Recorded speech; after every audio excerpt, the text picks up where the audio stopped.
इसका नाम अनिकेत शाह है। ये एक ऑटिस्टिक चाइल्ड है। इसको पहले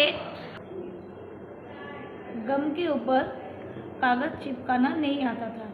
जब उसको गम के ऊपर कागज़ चिपकाने के लिए बोलते थे तो कागज़ गम से बाहर चला जाता था। कभी कभी वो गम को नहीं देख पाता था। इसलिए हम सबसे पहले एक सर्कल बनाए।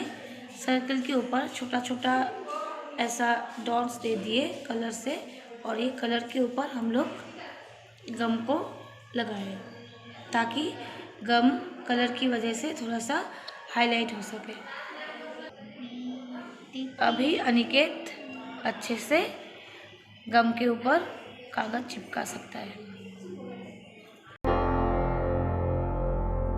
Break Free Solutions, brought to you by Project Discovery, supported by Enable India and Google.